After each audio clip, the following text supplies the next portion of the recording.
Bonjour à tous et à toutes et bienvenue à Lumière du Monde. Je vous accueille aujourd'hui en Abitibi, le coin de pays qui m'a vu grandir. Ces paysages blancs, ces forêts silencieuses sous la neige font partie de mon histoire et je suis bien heureuse de vous les partager. Aujourd'hui à l'émission, on rend hommage à Robert Lebel, un prêtre-chanteur qui a fait rayonner la foi en chansons à travers le monde.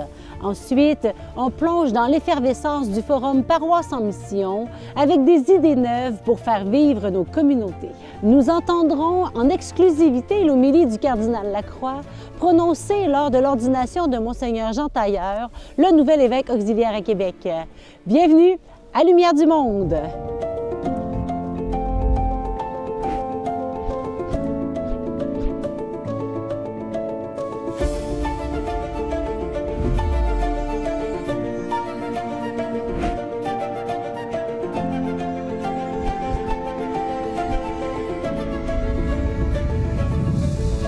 Ah, les forêts enneigées! C'est magnifique! J'ai toujours aimé me promener sous les arbres enneigés avec ma famille, que ce soit en raquette ou en motoneige. En cette saison hivernale, la nature nous offre un décor paisible et inspirant, parfait pour parler de musique et de spiritualité. À ce propos, connaissez-vous le troubadour de la parole de Dieu? Robert Lebel est un prêtre-compositeur québécois qui a touché des centaines de milliers de cœurs avec ses chants et ses paroles empreintes de foi. Aujourd'hui, nous vous emmenons au Versant la Noël, havre de paix créé par Robert Lebel lui-même pour découvrir un projet unique, le premier album hommage dédié à ce prêtre emblématique. Nous allons rencontrer Joanne et Alain, les instigateurs de ce projet qui vise à rendre hommage à l'héritage spirituel de ce chanteur de l'espérance. Si vous êtes déjà allé à la messe au moins une fois au Québec, c'est certain que vous avez déjà entendu un chant de Robert Lebel. Aujourd'hui, on est au Versant la Noël et on vient rencontrer l'abbé Robert, mais surtout des gens qui ont composé le premier album hommage à Robert Lebel. On va aller les rencontrer. Pour ne plus être qu'un seul cœur.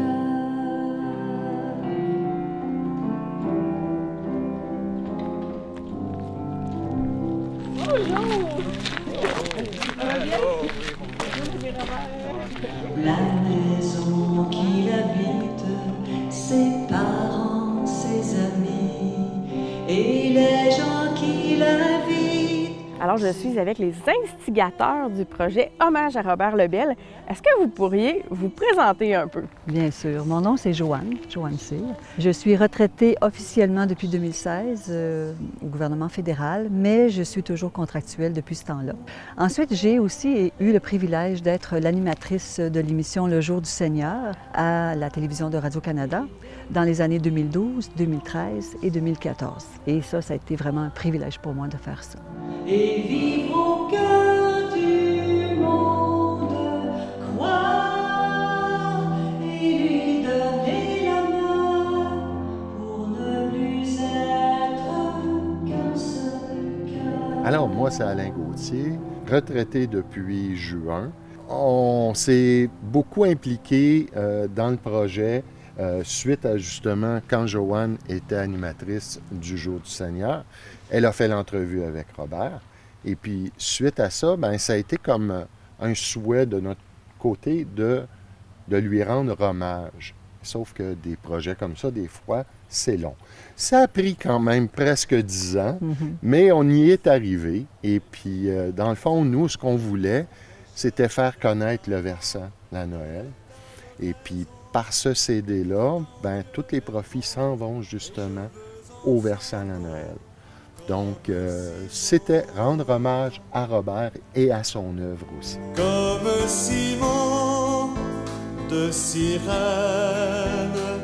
C'est vrai que je suis dans le décor depuis quelques années. Hein. J'ai commencé, j'avais 19, 20 ans, à écrire des chants liturgiques, par exemple, à Beauvoir. J'étais à Beauvoir à cette époque-là. Donc, ces chants-là ont fait leur petit bonhomme de chemin, petit à petit. Et puis, avec le temps, les gens les ont aimés, les ont reprises en concert ou en animation liturgique. A pris sur lui la croix de Jésus. Je pense que vous êtes deux amants de la musique. Alors, comment est-ce que la musique est entrée dans votre vie? Puis qu'est-ce que ça change dans votre vie de couple aussi, de famille? Ça a commencé il y a bientôt 43 ans qu'on se connaît. On faisait partie du mouvement Air-Cube, qui était, je dirais, avant les Curcio. Et j'allais chanter un mariage. On avait une fin de semaine, ça s'appelait un concile. Et on s'est rencontrés là. Et la copine avec qui j'y allais, elle, c'était l'organiste. Et son chum était aussi dans ce mouvement-là. Puis on était descendus les 4 ensemble. Et on avait commencé à chanter dans l'auto. Et c'est comme ça qu'on s'est rencontrés. Mais on a dit, oh, déjà, on a un point en commun, la musique religieuse. Depuis ce temps-là, On 43 chante ans ensemble qu'on depuis, chante. dans la même paroisse, en passant. Oui. Et moi, ça fera 54 ans, bien ça fait 54 ans cette année à la paroisse Saint-Antoine quand même, c'est pas rien. Comme... fait qu'on en a fait des chants de Robert Lebel. Oui. Oh oui. Intro, un refrain, un couplet, un refrain continu. Je chante. Est-ce que vous vous rappelez les premières chansons, le moment que vous avez entendu des chansons de Robert Lebel? Oui, je m'en rappelle très bien parce que j'étais dans la chorale de la paroisse. Et les premières chansons que j'ai apprises de Robert, c'est là. D'emblée, je vous dirais Comme lui, que je connais pas grand monde qui ne connaît pas Comme lui, qui ne l'a pas chanté un jour ou l'autre dans sa vie. Après ça, je vous dirais Je t'ai cherché longtemps. C'est une chanson qui est presque fétiche pour moi parce que c'est une des chansons que j'ai chantées en premier avec Robert lorsqu'il m'avait invité à chanter lors de ses concerts. Donc, c'est une chanson qui est très, très importante. Et l'autre, À ma mère, la chanson pour les mamans. Moi, j'en suis une aussi. Et à chaque fois que je la chante, je pense à ma propre mère.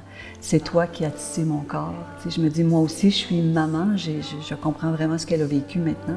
Je chante, je chante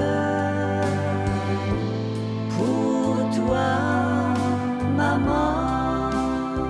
Comment est-ce que toutes ces chansons-là viennent toucher votre âme, votre cœur? Alors, elle me touche profondément parce que je trouve que les mots qu'il emploie rejoignent vraiment notre quotidien. C'est des mots simples, c'est des mots qui nous rejoignent vraiment tous les jours.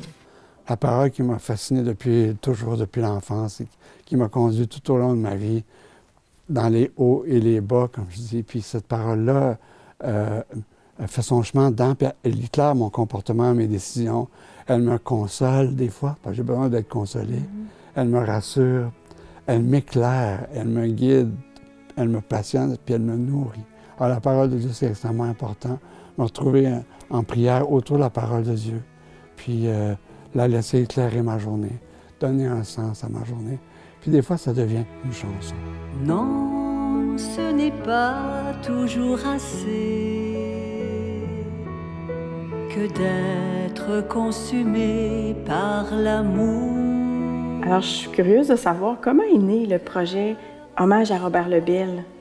C'est en 2014 que le projet est né, je dirais, en termes d'idées. Sauf que je me disais, comment demander à Robert Lebel s'il nous permettrait de lui rendre hommage. Alors, lors de la dernière entrevue que j'ai faite au Jour du Seigneur, c'est lui que j'ai eu en entrevue et je lui ai demandé et spontanément, il m'a dit, ben oui, certainement, ça me ferait plaisir. Donc, le projet est parti de là. Et pourquoi faire ça à ce moment-ci? Bien, c'est sûr qu'il y a 10 ans se sont passés. 2014, on est en 2024. Il est arrivé des embûches de toutes sortes niveau technique. Il y a eu également la COVID-19 qui a ralenti un petit peu nos ardeurs. Mais finalement, on a réussi et on s'est dit, ben on y va. Et le 11 juin 2023, on a pu faire le lancement officiel de l'album Hommage et on est vraiment très fiers de ça.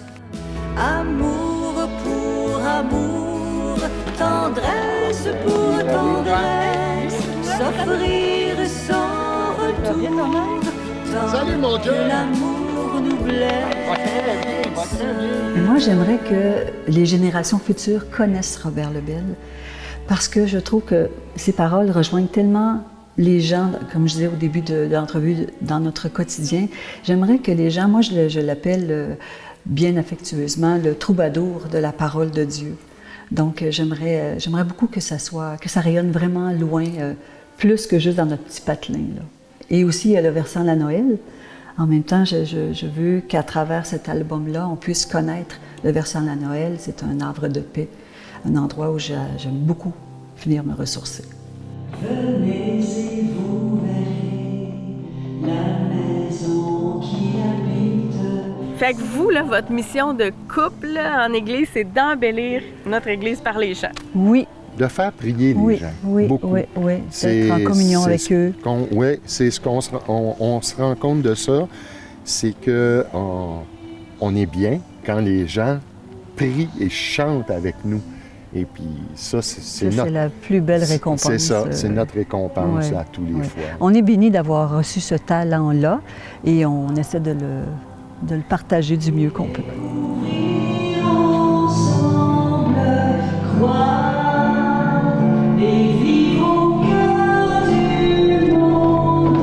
Alors pour moi, c'est un beau signe et j'accueille ça très humblement parce que tu sais, moi, Amélie, je ne suis pas un très grand musicien. J'ai étudié quelques mois la musique, c'est tout. Donc je ne peux pas me péter les bretelles pour dire que je suis un grand musicien, mais c'est un don, encore une fois. Avec la simplicité de ce don-là, de pouvoir toucher des cœurs et de voir que d'autres ont repris ces chants-là dans les églises, dans les groupes, dans les animations, les mouvements et tout. Et je suis particulièrement reconnaissant pour cet album Hommage. Et lui donner la main pour ne plus être qu'un seul cœur.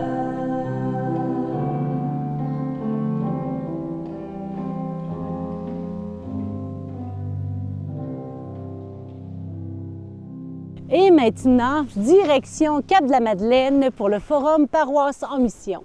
Il s'agit d'un événement où des leaders paroissiaux de partout au Québec et l'Ontario se sont réunis pour échanger des idées novatrices afin de revitaliser leur communauté. Découvrez comment ce forum cherche à susciter des initiatives audacieuses et à renforcer la dynamique de transformation au sein de nos paroisses. Je pense qu'on rentre dans une nouvelle ère de l'Église en ce moment, parce qu'on rentre dans une nouvelle ère du monde aussi. Et l'Église, c'est un mystère d'incarnation, donc un mystère de trouver sa place dans un monde en changement. Donc je pense que c'est ça, l'Église est en train de s'ajuster en ce moment, puis c'est beau ce qui s'en vient.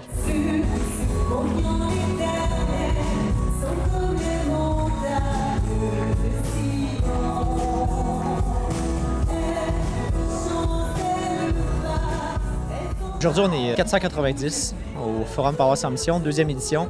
On est très contents. Ça a été beaucoup de travail, mais je pense que ça vaut vraiment la peine. L'ambiance est bonne. Les gens se rencontrent, les gens vont dans les kiosques.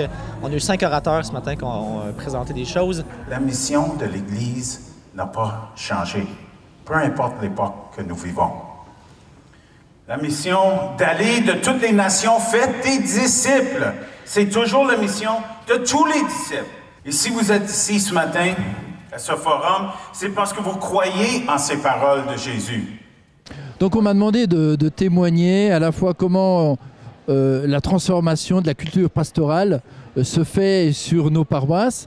Et donc j'ai essayé de dire l'importance de privilégier le dimanche et d'investir du temps aussi pour le dimanche parce que 80% des paroissiens sont là le dimanche. Donc notamment avec les 3 H, l'hospitalité, le souci de l'accueil, d'une équipe accueil qui a un café à la fin de la célébration où les gens s'arrêtent, l'importance des hymnes, du chant, pour que les gens pas seulement chantent mais prient en chantant, et puis également l'importance des homélies, avec des témoignages que des paroissiens jeunes et moins jeunes témoignent comment Dieu, l'Esprit de Dieu, transforme leur vie. Qu'est-ce qui a changé dans leur vie?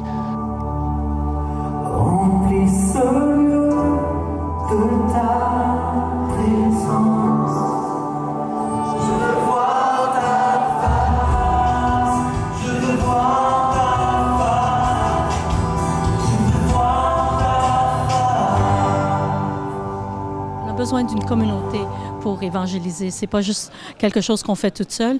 Puis, il ne faut pas penser que tout le monde va se servir de la même chose. On est tous appelés à la sainteté. Pas juste une sainteté qui est individuelle, mais appelée à la sainteté et inviter les autres à la sainteté, c'est le cœur d'être disciple missionnaire. Pour moi, mon saint préféré, c'est Saint Jean Bosco. Mais pourquoi? À cause de sa façon simple d'expliquer le chemin de sainteté. Les apôtres, ils ont rencontré Jésus personnellement. Il les a appelés un à un. Puis tout ça. Ils ont passé 3 ans avec lui. Oh, les chanceux. Ils ont mangé avec lui, ils se sont promenés avec lui, ils ont écouté ses enseignements. Pouvez-vous imaginer comment ça pouvait avoir l'air, un enseignement de Jésus live? J'ai l'impression, c'est une intuition, qu'on est créé à l'image de Dieu et qu'il y aurait un trou dans le corps de l'homme qui ne serait comblé que si Dieu y met sa présence. Travailler parmi les jeunes m'a permis de connaître l'amour de Dieu et de désirer de l'intérieur de mon cœur d'être une meilleure personne. Dieu est un Père de miséricorde, d'amour, de tendresse et de compassion. Voilà. Et là, ça a changé complètement les choses. J'étais habité par cette compassion de Jésus pour son peuple maintenant, et en particulier pour ceux qui ne le connaissaient pas. Ce matin, j'ai parlé de l'ADN de Jésus, c'est-à-dire qu'est-ce qu'a vécu Jésus lui-même, comment il a formé ses disciples, et comment aujourd'hui on est appelé à faire, nous, qui sommes en charge de communauté chrétienne, comment on est appelé à faire des disciples qui eux-mêmes font d'autres disciples. Pour faire un disciple, on commence par la conversion, on vit la fraternité, on se laisse transformer, on a le goût de se mettre au service parce que notre cœur se transforme. Et quand on vit tout cela, spontanément, sans qu'on ne soit obligé, on a envie de dire aux autres, venez et voyez. C'est ça qu'on a partagé. Alors moi, ce qui m'impressionne, c'est vraiment l'idée, il y a beaucoup de monde, mais c'est la joie. Le sourire, la joie, le bonheur que je vois dans les yeux des gens, dans leur sourire. Là, on s'est parlé entre nous, on a dit quel genre d'église on veut être, mais ultimement, l'étape ultime, selon moi, c'est de se tourner vers les gens du dehors, puis leur demander, eux, qu'est-ce qu'ils veulent vivre avec nous, qu'est-ce qui les interpelle dans l'Évangile, parce que c'est seulement quand l'Église va être en phase avec le monde dans lequel on vit qu'elle va devenir l'Église qu'elle est appelée à être pour le monde d'aujourd'hui.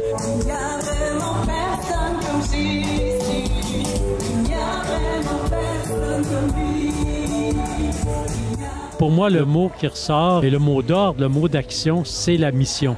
Nous formons des paroisses et des communautés en mission. Nous sommes des disciples missionnaire et c'est, je dirais, l'élan le plus fort de cette journée, c'est de nous relancer vers les autres qui sont éloignés de la bonne nouvelle du Christ et de la faire découvrir, la faire entendre à nouveau.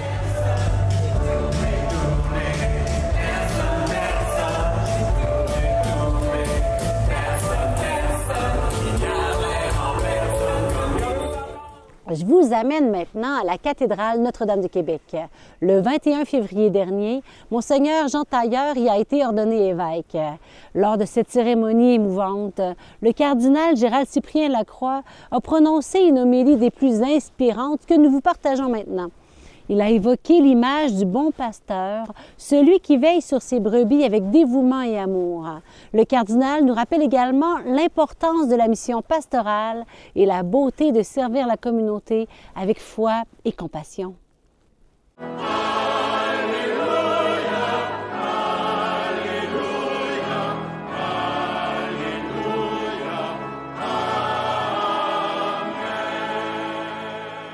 Ça devait être très réconfortant pour Ézéchiel, que nous avons entendu en première lecture, d'entendre tout ce que le Seigneur a annoncé qu'il ferait pour son peuple. Ainsi parle le Seigneur. Voici que moi-même, je m'occuperai de mes brebis. Moi, je suis le bon pasteur. Je connais mes brebis et mes brebis me connaissent, comme le Père me connaît. Et que je connais le Père. Et je donne ma vie pour mes brebis et je veillerai sur elles. La brebis perdue, je la chercherai. L'égarée, je la ramènerai. Celle qui est blessée, je la panserai. Celle qui est malade, je lui rendrai des forces. Ézéchiel a entendu des paroles similaires et Jésus les a repris dans l'Évangile qu'on vient d'entendre. Tout cela, le Seigneur l'a fait. Il a accompli sa promesse au long de l'histoire. Ça me faisait penser à une histoire d'un curé qui avait des problèmes avec son toit d'église qui coulait. Il était très préoccupé.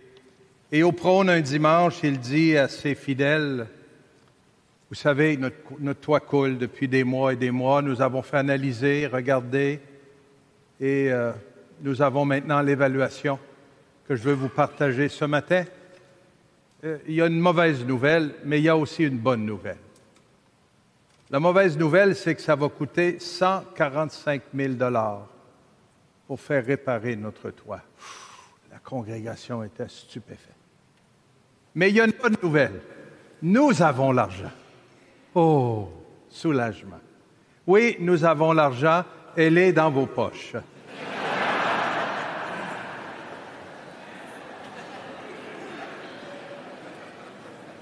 Voyez-vous, mes amis, le Seigneur, c'est un peu ça qui arrive.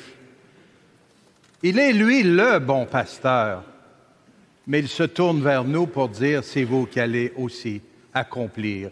C'est vous qui allez vivre et prendre soin de mon peuple, comme moi je souhaite. À nous aussi, il nous est demandé de donner notre vie, de chercher la brebis perdue, de prendre soin de celle qui est malade, de rassembler celles qui sont dispersées. Lorsque nous allons dans des pays où il y a encore des troupeaux de brebis qui vivent soit dans les montagnes, les collines ou les champs, nous voyons encore aujourd'hui souvent un berger qui accompagne son troupeau, souvent accompagné de son chien, de son bâton de pasteur, de bon berger. Mais il n'est pas le propriétaire des brebis. Pourtant, il accompagne jour et nuit ces brebis, comme si elles étaient les siennes. Il est engagé pour prendre soin du troupeau, pour vivre avec, mais il n'en est pas le propriétaire. C'est notre cas à nous, les évêques. Le Seigneur nous confie une portion du peuple de Dieu. Nous avons à veiller à son bien-être, à donner notre vie. Nous apprenons de lui à aimer et à donner notre vie pour le saint peuple de Dieu. C'est en son nom que nous sommes envoyés. Le Seigneur a voulu nous associer à cette grande mission de prendre soin de ses brebis, de ses enfants bien-aimés. Tu as choisi comme devise épiscopale un verset de l'Évangile qui te touche beaucoup, où Jésus fait appeler un aveugle sur le bord du chemin par ses disciples. Il s'approche de l'aveugle qui est assis, mendiant sur le bord du chemin, et il lui dit, « Confiance, lève-toi, il t'appelle. » Le Seigneur te redit ces mêmes mots aujourd'hui. « Jean, confiance, lève-toi, il t'appelle. » Il t'a appelé, et toujours au cours de ta vie, tu as répondu, « Me voici. » Et je suis convaincu que le Seigneur adresse à chacun et chacune d'entre nous la même invitation. Chacun selon notre vocation, notre appel. Confiance, lève-toi, il t'appelle. C'est ensemble que le bon pasteur souhaite que nous avancions sur les routes de la mission. Le pape François nous a invités à vivre cette mission de façon bien concrète lors de son passage à Québec. Permettez-moi de le citer encore. Je le revois encore, assis ici, nous dire, « Chers frères et sœurs, il est nécessaire de proclamer l'Évangile pour donner aux hommes et aux femmes d'aujourd'hui la joie de la foi. Mais cette annonce ne se fait pas d'abord par des mots, mais par un témoignage débordant d'amour gratuit, comme Dieu le fait avec nous. C'est une annonce qui demande à être incarnée dans un style de vie personnel et ecclésial capable de raviver le désir du Seigneur, d'insuffler l'espérance, de transmettre la confiance et la crédibilité.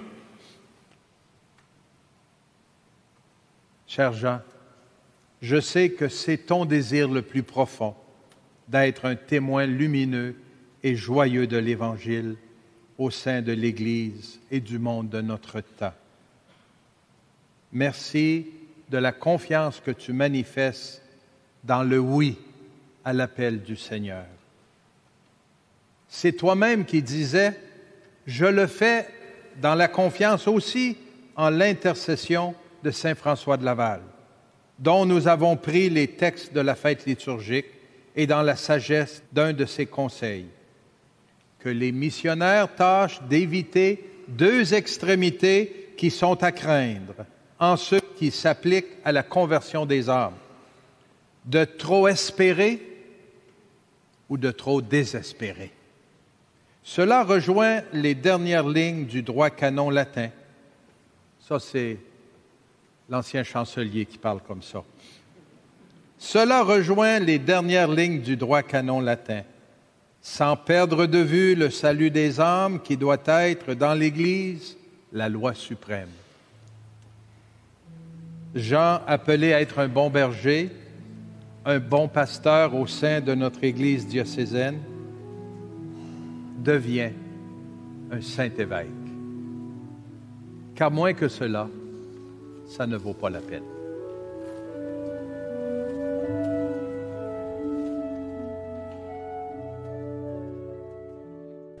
Regardez tout autour de nous, ce lac gelé, ces forêts enneigées.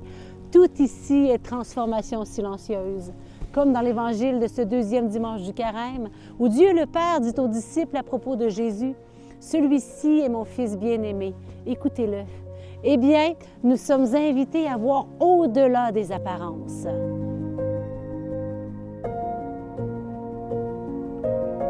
Comme ces arbres qui attendent le printemps, ce moment bouleversant où le Père nous présente la véritable nature de son Fils nous montre que derrière nos réalités quotidiennes, il existe une profondeur spirituelle immense.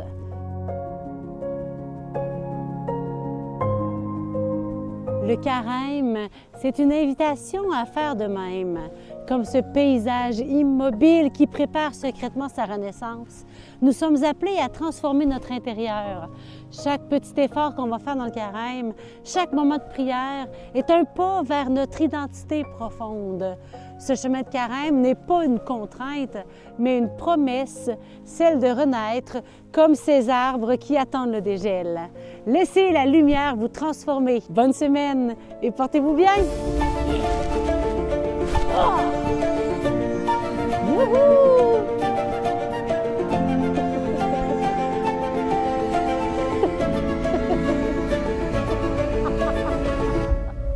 Wouhou!